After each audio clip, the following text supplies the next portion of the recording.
सम्पूर्णलाई मेरो नमस्कार। सधैँ यहाँहरूमाझ फेरि पनि एउटा नयाँ भिडियो लिएर आइसकेको छु र आज मैले यहाँहरूमाझ एकदमै हजुरहरूलाई मनपर्ने चटपटे टक्क वाइ वाइ सान्ने विधिलाई लिएर आएको छु। भिडियोलाई अन्तिमसम्म हेर्नु होला। यदि हजुरहरू मेरो च्यानलमा नयाँ हुनुहुन्छ भने प्लिज मेरो च्यानललाई सब्स्क्राइब गरिदिनु होला र नयाँ नयाँ भिडियोको नोटिफिकेसन पाउनको लागि सँगै रहेको बेललाई पनि बजाइदिनु होला।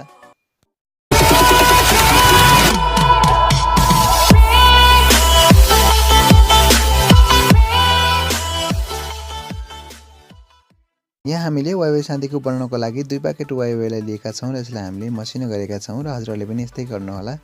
साथमा हामीले थोरै गाजरलाई लिएका छौँ र गाजरलाई हामीले सानसानो पिस गरेर काटेर लिएका छौँ।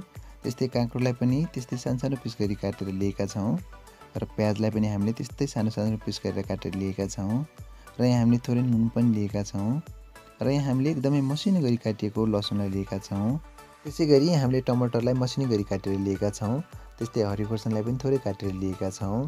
त्यसै गरी अदुवालाई एकदमै मसिनो गरी काटेर लिएका छौँ र यो चाहिँ भुटेको तोरीको तेल हो।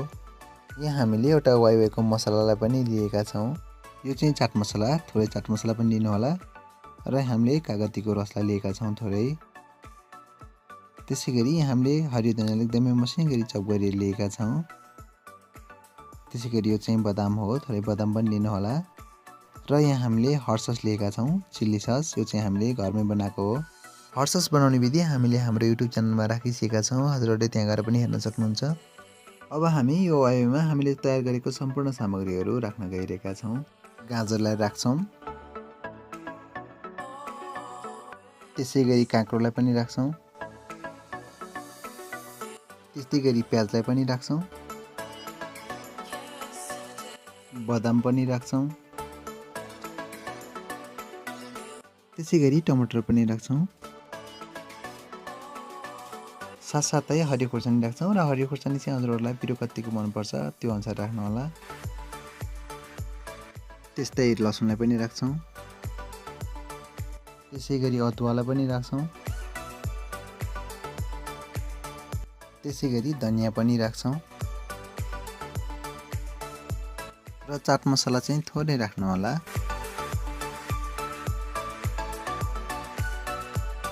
र हामी यहाँ नुन राख्न गइरहेका छौँ र नुन चाहिँ हजुरहरूले आफ्नो स्वाद अनुसार राख्न सक्नुहुन्छ।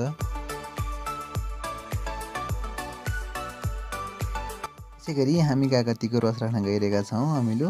र अमिलो चाहिँ हजुरहरूलाई कतिको मनपर्छ त्यो अनुसार राख्नु होला।